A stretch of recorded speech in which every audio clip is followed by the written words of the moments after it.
Welcome back to a brand new episode of All Things Honor.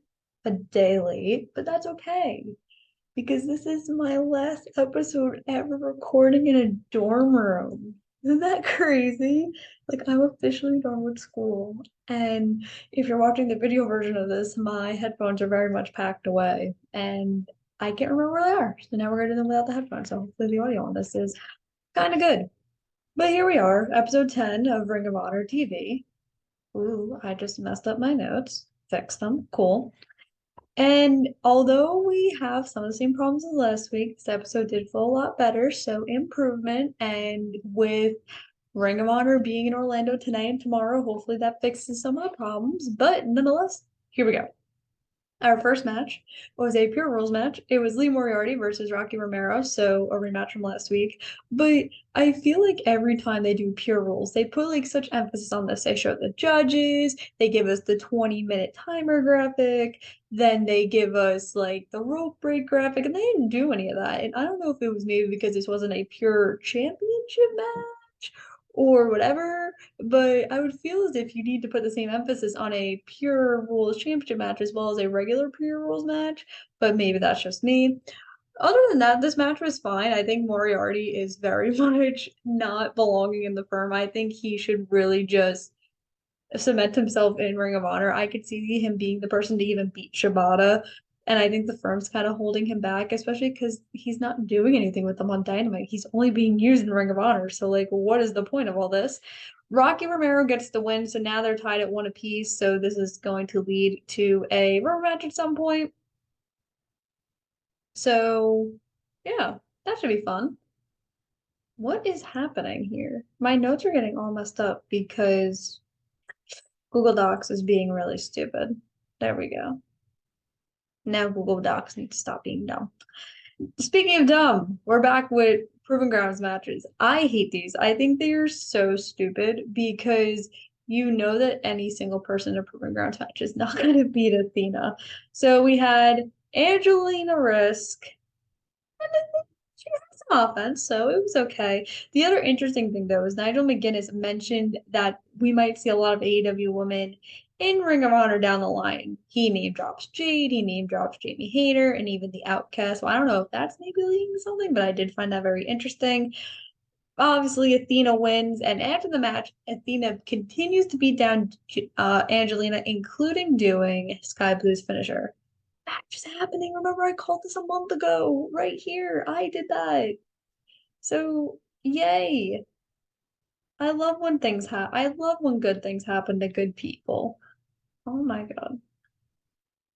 Next, we got the World Television Championship match, which I don't understand why this was not the main event because I had assumed that since this was a championship match, this was going to be the main event. But Ring of Honor continues to prove me wrong. So we had Samoa Joe versus Christopher Daniels. And another interesting stat they dropped on commentary, these two have wrestled 92 times in their lifetime. This was the 93rd time they've wrestled each other, which was weird. But that means that this match is going to be good. Because if you remember, like these two were kind of like the faces of Impact at the time. So this match was fine. Obviously, Joe is not going to lose. Joe retains, and I feel bad for whoever's going to be the one to beat Joe because Joe just remains to be dominant. Maybe it's going to be Brian Cage. I feel like that's what we're hinting at, and we'll get to that later. But overall, this was fine. But Daniels keeps on racking up a lot of losses, so I'm kind of wondering if maybe he's going to hang up his boots very, very soon and just have his backstage role. Next, we had the Ring of Honor World Heavyweight Championship. We had Claudio Castagnoli versus Robbie Eagles, and I had a lot of problems with this match. First of all, I know that Claudio did an open challenge a couple weeks ago, and obviously Robbie Eagles accepted. I get that. But there was no hype up to this match at all. It was just like, oh yeah, Robbie Eagles is here from New Japan. Cool, he's in TMDK. Zack Sabre Jr.'s in that group. Whoopie-doo. Like, what? That's not how you build a world title match. And I think the main problem is, and we talked about this last week, Claudio is so in one of the biggest feuds on Dynamite right now with the Elite. So I don't know why they didn't have Kingston beat him. I mean, maybe because Kingston's hurt and he got surgery for the hernia, but Claudio's never on Ring of Honor. This is the first time he's been there in weeks. And like if you're trying to make Ring of Honor its own kind of staple, you need to have a prominent champion that's there every single week. So I don't know what we're doing with this world title. I'm going to assume that in July at Death Before Dishonor, whoever is the one to wrestle Claudio is going to be the one to defeat Claudio. So Claudio could just move up with the rest of the BCC. But other than that, this match was fine. I think the New Japan partnership very much shows more Ring of Honor than AEW, and that's kind of cool. And that's why I guess I was kind of okay with like Robbie Eagles being the one to accept. But still, I would have liked a little build like this much, even like a video package. I'm not that person like everyone on Twitter, but I only ask for so much. Next, we have a Skye Blue promo when she calls out Athena. And someone on Twitter made a very good point of this. This was like Skye Blue's first real promo. She killed it. She calls out Athena saying that Athena's a bully. She's bullying everybody in the Ring of Honor locker room. And she challenges her to a one-on-one match for the Ring of Honor Women's Championship. I love this. She deserves it. I really hope she's the one to beat Athena. If she's not, I'm going to be kind of upset because this girl deserves it. She's worked her ass off, and she's definitely improved since the very first time we saw her in AEW a couple years ago. Next was one of the dumbest things I've ever seen. And I love the Kingdom. Matt and Mike are my wrestling parents, so we've confirmed this in person. But there is no reason why we should have 10-man tag team matches. There's so much going on. Like, it's a thing for injuries. It just no. And first, and like this goes back to what we said last week. This didn't even make sense storyline wise. The only thing that made sense was like the Kingdom and Andrade and Martin, and then what happened with the Righteous coming out to recruit Stu. Everything else made no sense. Like, why is the Kingdom teaming with the varsity athletes? Why is Stu Grayson getting involved with Andrade and Martin? Why are the best friends here? All questions I have. So this was kind of a hot mess. Sorry. I didn't like it. I would have rather maybe just seen like a 6-man tag, maybe. But a 10-man tag is so unnecessary. Unless there was like a vital reason that someone could convince me. Like this was such a WWE match. Because WWE does like multi-man tag team matches all of the time. And everyone says this. Like, there's no need for a multi-man tag team match unless there's a storyline with like all 8 people, 10 people, 6 people. There's no continuing storyline with all 10 of these people. So this made no sense. Hopefully the tapings this weekend are better. But the faces win. The Righteous come out and distract Stu, but Action got the win anyway, so I guess it really didn't mean anything, and everyone was confused. Again, this was just a hot mess. Don't do this again, throw it on. Athena then responds to Skye Blue, shoes off Dasha Corette, my girl, very upset about that, and says that Blue is not worthy of beating her for the title. She vows to embarrass Blue and show her that she not only does not belong in the Ring of Honor locker room, but also not the AEW locker room. So it's interesting that she mentioned the AEW locker room because I have a feeling that if Athena loses the title, I don't know when this match is happening, like if this match is happening at the tapings this weekend or whatever, that Athena is going to go up and then be involved in the Blood and Guts match. And I'm like, okay, maybe that's why she said AEW locker room. Because then I also feel like Blue's also going to be in that match as an AEW original. And I feel like that would make sense for the storyline if it goes to that. But I don't know what their plans are with this whole 10 or, well, yeah, it has to be a 10-woman team. We're 4-3 now. So now it's time for the Outcast to introduce somebody. So I'm assuming that's going to be Athena. But I can only hope and pray. Rich Adonis versus Preston Vance. Adonis got a lot of offense for what was supposed to be a squash match. I don't understand what we're doing with Vance, though. I thought like we were building him and Roosh up, and we haven't seen Roosh. I don't know if he's hurt. I don't know what's going on with him.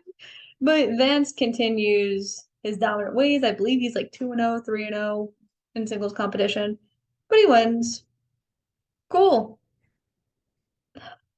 But next, this is where the Kingdom redeemed themselves on this episode. So Andrade and Martin cut this promo, and they're so excited after their win, and then the Kingdom attacks them from behind backstage. And the funniest part of this, there was like a payphone, and Mike Bennett grabs the phone. He's like, "Oh, let me call Dante for you." And he's like, "Hey, Dante, your boy needs some help. Oh, wait, he's freaking still injured." Slams the phone. It was so funny. They welcomed on the Ring of Honor. So this is obviously a feud that is continuing. It might have a stipulation, maybe no DQ. But I'm assuming whoever wins this feud is going to be the number one contender for the Lucha Bros for that tag gold. But this was good. This was very funny. Skye Blue is back versus Robin Renegade. And this match was just really fun. These are two young women just trying to prove themselves in the Ring of Honor locker room. Obviously, with Blue going after the title, there was no way she was going to lose this match. Skye Blue gets the win, and she has her eyes set on the Fallen Goddess and that Ring of Honor Women's Championship. And Brian Cage is back. Yippee-yi-yay. I still don't understand why they're giving him all of this singles time if he is 1/3 of the six-man titles. Where are his tag team partners? When was the last time we saw the entire embassy? I feel like we only see Swerve occasionally on Rampage, and then we see Brian Cage. Like, where are the other two? Aren't they supposed to be like this huge ass faction? Like, what is happening here? But it's funny because Caprice Coleman also alluded to what I did last week, and also what I'm going to allude this week, that this is eventually going to lead to Brian Cage getting some type of singles title match. Now, do I see it being Joe and maybe Joe going back to AEW? No. I actually see it being Claudio. Because there's no way you're going to have this guy. I believe he's like 15-0, maybe 20-0. And this is including like trios matches as well. But they're really building him up. They're giving him a singles match every single week against, I don't want to say jobbers, but like people that you know Brian Cage is going to beat. So for that reason alone, I honestly think that Brian's going to be the one to beat Claudio. I really hope that's not true because I feel like that'd be so anticlimactic. But unless someone else gives me a better reason to believe that that's not going to happen, I feel like that's what we're going to.